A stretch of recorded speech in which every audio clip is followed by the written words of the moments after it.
Hora da nossa conexão com o Bora São Paulo. Tá dando a hora certa, o Pedro Campos e a Silvânia Alves ao vivo com a gente, direto da Rádio Bandeirantes e no Pulo do Gato. Primeiramente, bom dia aos nossos queridos ouvintes da Rádio Bandeirantes. E bom dia, Pedrão. Bom dia, Silvânia. Tudo bem, minha gente? Tudo bem, graças a Deus. Bom dia, Joel. Bom dia para todos que estão nos acompanhando aí. 6 horas e 37 minutos da manhã dessa sexta-feira, Joel.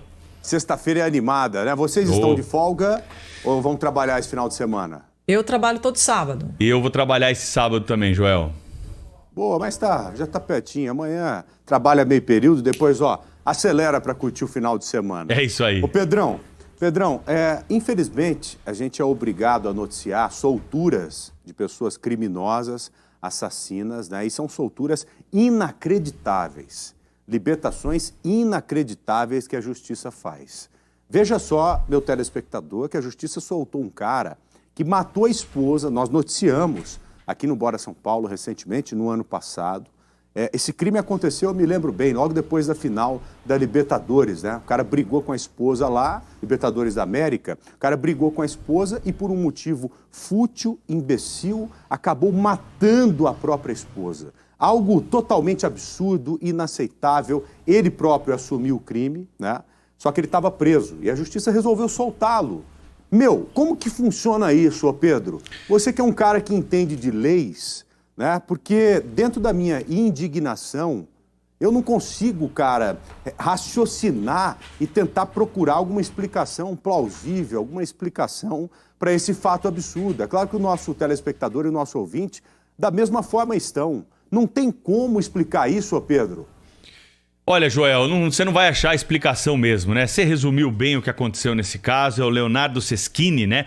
Que matou a companheira, a mulher dele, a Érica Fernandes Seschini, durante a final da Libertadores, que o Palmeiras ganhou. Os dois tinham ali desavenças por causa de futebol, e isso evoluiu para o crime mais grave que nós temos aí na nossa sociedade, que é o homicídio. Ele tirou a vida da companheira por causa de futebol. Foi preso, confessou o crime, né?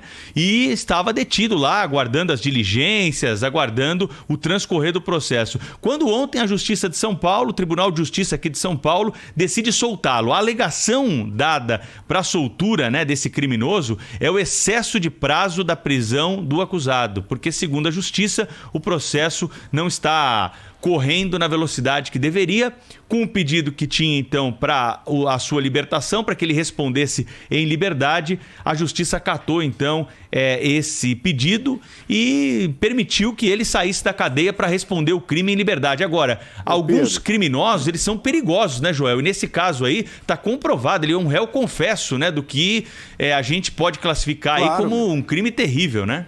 Ô Pedro, o cara que mata a própria esposa, ele é capaz de qualquer coisa. Agora, assim, sabe uma coisa que eu não entendo, Maiara, Pedro, Silvânia e telespectador e ouvinte?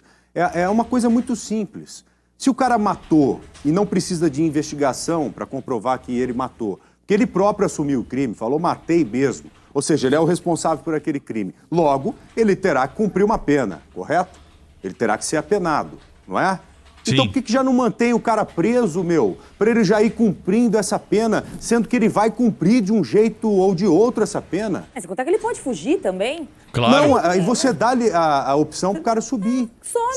E aí você fica pensando o seguinte, a gente tá aqui todo dia batendo na tecla, né? Denuncie violência contra a mulher, né? Denuncie pra não chegar até aí. Quando chega até aí a justiça não faz a parte dela. Então, realmente é muito revoltante. Como é que você vai incentivar a mulher a denunciar qualquer tipo de violência se quando chega às vias de fato, digamos assim, com um réu confesso, a própria justiça vai lá e solta?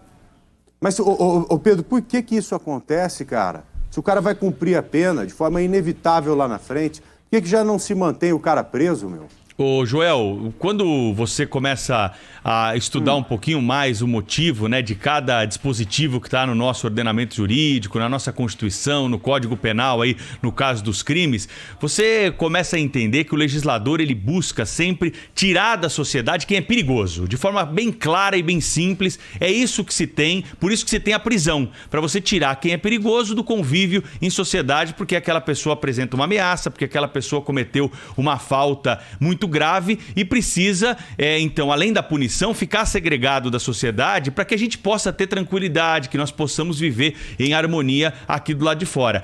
Nesse caso específico, esse sujeito se mostra perigoso. Então, se chega um pedido de habeas corpus, o que um juiz de direito tem que analisar é a periculosidade, né? Mais do que o caso concreto, que vai ser analisado certamente, se não for essa semana, vai ser na semana que vem, é um caso de repercussão, a gente sabe como é que funciona isso, ele ganha celeridade, o réu estando preso, ele tem preferência de julgamento na justiça brasileira. Então, são muitos os fatores que estão aí ligados, né, para mostrar que haverá sim uma investigação para esse caso. E se ele se mostra um réu confesso que esfaqueou a esposa, tirou a vida da própria esposa por causa de futebol, ele mostra sim um grau de periculosidade. Faltou, sem sombra de dúvida, à justiça aqui de São Paulo um pouco mais de atenção, né, para dizer o mínimo em relação a esse caso. E aí, o sentimento que tem é esse que você, a Mayara, estão respirando no ar e os nossos telespectadores e ouvintes também estão sentindo. É um cheiro de impunidade por um caso emblemático. Você sabe que eu não gosto muito de mimimi com as coisas, né, Pedro? O nosso telespectador sabe muito bem. Eu não sou de picuinha, sabe? Isso aqui tem que ser assim, aquilo tem que ser da outra forma. Agora, esses casos que a gente tem noticiado aqui, do mesmo gênero, são absurdos, cara. Esse caso é absurdo. A soltura do André do Rap é absurda também. Como que se coloca um dos maiores traficantes da história em liberdade? O cara acelerou, fugiu. É a mesma coisa que estão fazendo agora com esse assassino. Como a Mayara acabou de colocar, estão dando a oportunidade para ele fugir. E depois, para pegar o cara, vocês sabem muito bem, nunca mais, nunca mais. Pedro, Silvânia, muito obrigado a vocês, tá bom? Bom final de semana, beijos e abraços aos nossos queridos ouvintes da Rádio Bandeirantes. Hora certa, Pedro Campos. 6 horas e 43 minutos, um abraço, Joel. Valeu, velhinho, um abraço também. Imagem...